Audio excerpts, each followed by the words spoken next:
भगवान है तो एक बात बताइए कि हम जब शोर मचाते हैं, हमारा भाई जब मारा जाता है, तो यार भगवान को सुनना चाहिए। हमारा समाज जब ये पीटा जा रहा था, मारा जा रहा था, तो एक बात बताइए यार, कहते हैं जो जैसा करेगा वैसा भरेगा। तो जब भगवान है और हमारा पूर्वज पीछा जा रहा था, तो भगवान देख नहीं रहा था क्या? देखना चाहिए ना। अगर नहीं देख पा रहा था, इसका मतलब अंधा है। और जब हमारा हमारा हमारा बाप के पिछवाड़े पर झाड़ू बांधा जाता था, उसको सारा दिन जब गुलामी करवाई जाती थी और बासी सूखी रोटी दी जाती थी, तब वो रोता था, तो क्या उसको सुनाई नहीं देता था भगवान को? तब तो इसका मतलब यार बहरा भी था। अब अगर अंधा भी है, अगर बहरा भी है, तो यार कुछ अगर बोल लेता तो कुछ कहना चाहिए ना उसको कि यार इसने क्या जुल्म किया है जो तुम इसको मार रहे हो, कहना चाहिए ना। तो यार ना वो कुछ कह सकता है, ना बोल सकता है, ना कुछ सुन सकता है, तो बताइए हम कैसे मान लेंगे? अब ये कहते हैं, और हमने सुना है कि मेरे मालिक की दुकान में सब दुनिया का खाता, जो भी जितना कर्म है करता उतना ही फल पाता। अरे भैया शर्म करो, हमारे पूर्वजों की संपत्तियां सारी छीन ली गई। आज हम लोगों को मेहनत करके बच्चों को जो हम पढ़ा रहे हैं, पेपर आउट कर दिए गए। भगवान कहाँ है? मैं और एक बात ये कहना चाहूंगा कि हमारे समाज में एक बहुत बड़ा डर भरा हुआ है, बहुत बड़ा भय भरा हुआ है। और सबसे बड़ा भय क्या है, मैं ये कहना चाहता हूँ, पूरे देश के सामने मैं कह रहा हूँ, आप केवल आप ही नहीं सुन रहे हैं, हमें इस वक्त पूरा देश सुन रहा है, ये लाइव चल रहा है। तो मैं ये कहना चाहूंगा कि हमारे समाज के अंदर एक बहुत बड़ा भय भरा है भक्ति का। लोग भक्ति क्यों करते हैं? इनको ये पीपल का पेड़ है। अभी मैंने माता जी को सुना, बोले कि पीपल की छाती पर बैठोगे क्या? ये पीपल में क्या है भैया? कौन सा भगवान है? ये कौन सा भगवान बैठे हैं इसमें? ये भैया पेड़ है, बुरा नहीं मानना, बुरा नहीं मानना भैया, ये पेड़ है, वृक्ष है। इसको इसलिए लोग मानते हैं, ये हमारे समाज को छुपाया गया। मनुवादी लोगों ने हमको बरगलाया, हमको उल्टी दिशा पे ले गए, तो भगवान बता दिया गया। ये भगवान नहीं है। कहते हैं पीपल तर मत सोइए, बरतर रहिए सोए, और पीपर तर सबको हंसे, बरतर हंसे न कोई। मतलब इसके दो अर्थ है। हमें पीपल के नीचे हमारे तथागत गौतम बुद्ध को ज्ञान हुआ था। एक मिनट, पीपल के नीचे गौतम बुद्ध को ज्ञान प्राप्त हुआ था, तो वो पीपल ही का पेड़ क्यों चुना?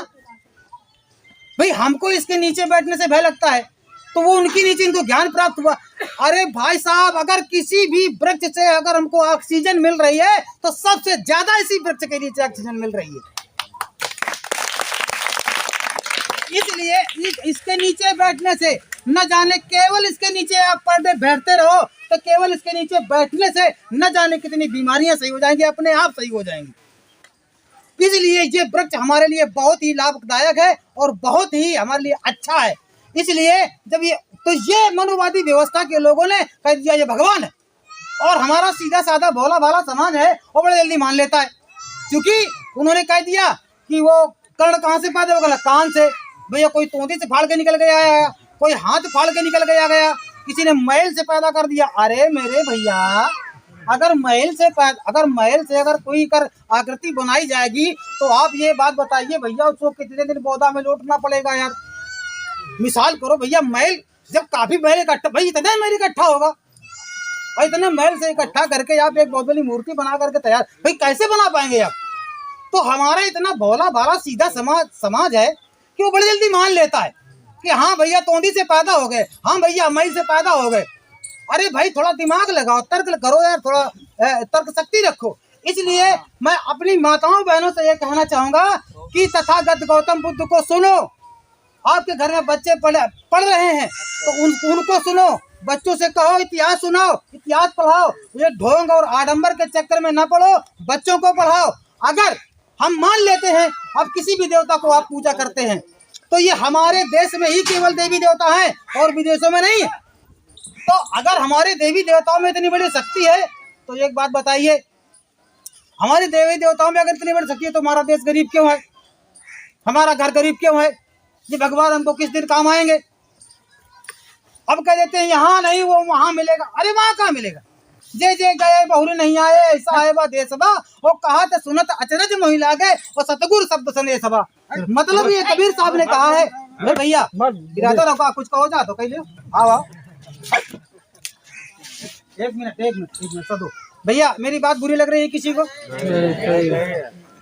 अब हम कह रहे हैं कि भैया, हम कह रहे हैं भगवान नहीं है, कोई नहीं मानेगा, कोई मानने को तैयार है। अगर भगवान है तो एक बात बताइए कि हम जब शोर मचाते हैं, हमारा भाई जब मारा जाता है, तो यार भगवान को सुनना चाहिए। हमारा समाज जब ये पीटा जा रहा था, मारा जा रहा था, तो एक बात बताइए यार, कहते हैं जो जैसा करेगा वैसा भरेगा। तो जब भगवान है और हमारा पूर्वज पीछा जा रहा था, तो भगवान देख नहीं रहा था क्या? देखना चाहिए ना। अगर नहीं देख पा रहा था, इसका मतलब अंधा है। और जब हमारा बाप के पिछवाड़े पर झाड़ू बांधा जाता था, उसको सारा दिन जब गुलामी करवाई जाती थी और बासी सूखी रोटी दी जाती थी, तब वो रोता था, तो क्या उसको सुनाई नहीं देता था भगवान को? तब तो इसका मतलब यार बहरा भी था। अब अगर अंधा भी है, अगर बहरा भी है, तो यार कुछ अगर बोल लेता तो कुछ कहना चाहिए ना उसको कि यार इसने क्या जुल्म किया है जो तुम इसको मार रहे हो, कहना चाहिए ना। तो यार ना वो कुछ कह सकता है, ना बोल सकता है, ना कुछ सुन सकता है, तो बताइए हम कैसे मान लेंगे? अब ये कहते हैं, और हमने सुना है कि मेरे मालिक की दुकान में सब दुनिया का खाता, जो भी जितना कर्म है करता उतना ही फल पाता। अरे भैया शर्म करो, हमारे पूर्वजों की संपत्तियां सारी छीन ली गई। आज हम लोगों को मेहनत करके बच्चों को जो हम पढ़ा रहे हैं, पेपर आउट कर दिए गए। भगवान कहाँ है? कहाँ है भैया? कब काम आएगा? अब ये कहते हैं नहीं भैया वहाँ स्वर्ग में काम आएगा, हम मरेंगे तो स्वर्ग जाएंगे। यार भाई साहब, स्वर्ग किसने देखा भाई? जो मर करके वहां गया वो लौट करके कभी आया नहीं, और जिंदा वहां पर कोई पहुंचा नहीं। अब ये बात बताइए भैया, पता किसको चला? किसी ने कह दिया कि स्वर्ग नरक है, और फिर किसी ने कह दिया भगवान है। अगर भगवान है तो यार कब सुनेगा मेरी? आज मेरे बेटे, मैंने पूरी जिंदगी यार बच्चे को पढ़ाने में हमने बर्बाद कर दिया, भगवान किस दिन काम आएगा? ये केवल हमारे समाज को बेवकूफ बनाने के लिए, इसको सदा गुलाम बनाए रखने के लिए उसके अंदर भय भर दिया है। अभी मैंने देखा था भाई साहब, अब व्यक्ति जितना कम पढ़ा लिखा होगा और उसके अंदर जितनी शिक्षा कम होगी, उतने ही उसके भूत ज्यादा लगेंगे, मैं बता रहा हूँ कि मैं इसके पहले मैं एक राजमिस्त्री था, मैं मकान बनाता था। आज जो मैं बात कर रहा हूँ, मैं प्रमाण से बात कर रहा हूँ। बेंदा में एक बजरंगबली की मूर्ति मैंने बनाई थी। आप देखे दंडपेल बाबा का नाम सुना होगा, बेंदा के उस तरफ वो मूर्ति मेरी बनाई हुई है। तो भाई साहब जेठ वैशाख का दिन सब मैं साइकिल से चला करता था। जब मैं वहां से आया तो यार गर्मी पड़ रही थी बहुत तेज, तो मैंने वहां पर क्या किया, वही नल लगा था, मैंने कहा अच्छा थोड़ा वेट कर लेते हैं, हाथ मुंह धो लेंगे इसके बाद में। तो भाई साहब मैं वहाँ जूते पहने मैं उस चबूतरे पर चल गया, बढ़िया हवा चल रही थी तो ऐसे कर रहा था। अब मैं जब वहां पर गया तो एक साहिबान आए, बोले कहा लगा ऐसा कर यार तू पगला गया है? हमने कहा भैया, कहा ये बजरंगबली की मूर्ति है यार, ये बजरंगबली है यहाँ पर, कहा कि तुम्हें कुछ होने हो जाएगी। हमने कहा क्या हो जाएगा? बोले यार तुम यहाँ जूते पहन करके चल गए। हमने कहा तो क्या है? कहा लगा तुम जानते नहीं बहुत बड़ी शक्ति है। हमने कहा तू बेवकूफ, शक्ति तुझे नहीं पता है, मुझे पता है। मैंने इसमें कितने का मसाला लगाया है और कितना शक्तिशाली है यार, और कैसे गड़ गड़ के मैंने इसकी नाक बनाई है, ये मुझे पता, तू क्या जाने रे। तो कहला कब दोबारा कहीं बात हो ना कहिए, तुमको क्या कर दे। कहला कि अब तो जूता पहन के, कहा तो जूता मार दे। हाँ तो कहना मार दो, तो उतारो जूता मारो, तो वहाँ दो कनपट्टी में, वहाँ दो छाती में पड़ो जाके। हम क्या कर जुकाम हो जाए तो हम सारे का जन्मे। तो भाई साहब कहीं कुछ नहीं है यार, हम मान लेते हैं। आप किस पर तर्क करोगे? कहाँ पर? जब तक गौतम बुद्ध ने कहा था किसी भी बात को इसलिए मत मानो कि मैंने इसको पढ़ा है, और किसी भी बात को इसलिए मत मानो कि ये बात वेदों में लिखी है, किताबों में लिखी है, और किसी भी बात को इसलिए मत मानो कि ये बात तो मेरे बाबा ने कहा था, मेरे बाप ने कहा था, इसलिए भी न मानो। और किसी भी बात को इसलिए मत मानो कि मैंने इसको आंखों से देखा है, कानों से सुना है, इसको भी न मानो। तो फिर किस बात को मानो? उस बात को मानो जो तर्क की कसौटी पर खरी उतरे, तभी आपको कामयाबी मिल सकती है। तर्क नहीं करना चाहते हो, किसी के बारे में सोचना चाहते हो, इसलिए नहीं सोचना चाहते हो कि आपके अंदर एक भय भर दिया गया है कि अगर हम चैतवर अगर नहीं पूजा तो चैतवर में रानी नाराज हो जाइए, तो पता नहीं कौन अनहोनी हुई जाए। हाँ, अगर नाग पंचमी के दिन अगर हम दरवाजे पर वो नाग बना करके अगर हमने उनको अगर वो कोरी नहीं लगाई, गेहूं नहीं लगाया, प्रसाद नहीं लगाया तो साथ हमको डस लेगा। अरे इस बात का भय है। मैं जानता हूं कि अगर ठीक है मान लेते हैं कि आपने नाग की पूजा किया और नाग की पूजा नहीं करेंगे तो आपको डसेंगे। अगर दम होए तो लाओ करिया सांप पकड़ के दिखाओ हमका और ओखा खवाओ, वो तुम्हारा दूध पिए और वो तुम्हारे कोरी खा तो हम मान करेगा ऐसा। अरे बरजतिया के देख लें तो भैया हमारा तो पिछवाड़ा की हम बरजतिया के देख के तो भागा। अब ये बताओ यार कितना हमारा मतलब कितना बुजदिल समाज है कि बरगला दिया गया कि अगर ऐसा दरवाजे पे ऐसा ऐसा नहीं करते हो तो ऐसा ऐसा करके वो ऐसी जगह पे जाएगा तो ऐसे ऐसे काट तुम मर जाओगे। अरे यार भाई थोड़ा सोचने की क्षमता रखो।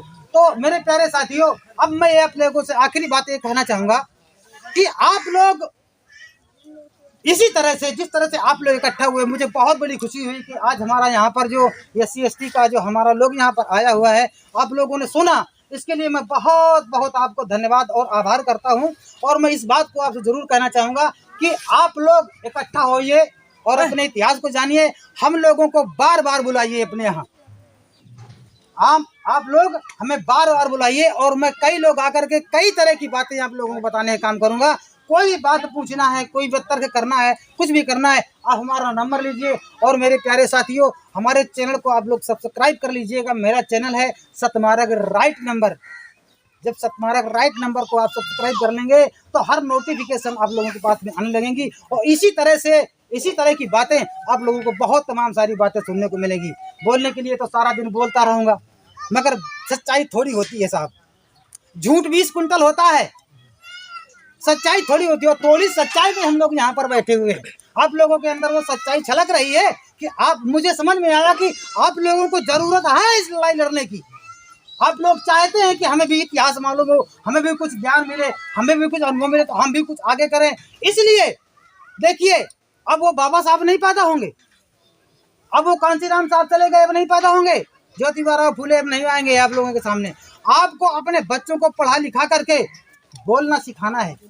इन्हीं में से किसी को ज्योतिबा बनाना है, किसी को अम्बेडकर बनाना है, किसी को मानवर बनाना है।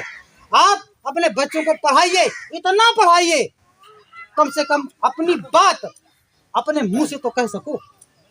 हमें छोटी सी बात कहने के लिए हम जब थाने के अंदर घुसते हैं तो हमारा अंदर से दिल धड़कने लगता है, हाय हाय हाय हाय, यहाँ पर वो दरोगा जी मिलेंगे, हाय हाय वो मिलेंगे, क्या करेंगे, क्या बात करेंगे। अरे भाई, अपने बच्चों को जब पढ़ाओगे, उसको जब पता होगा, ज्ञान होगा, तो अपने आप वो बोलना शुरू करेगा।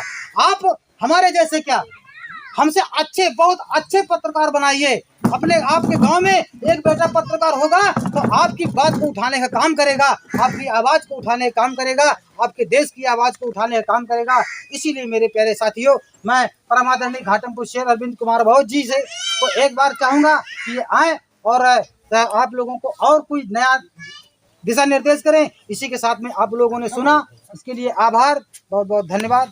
जय हिंद।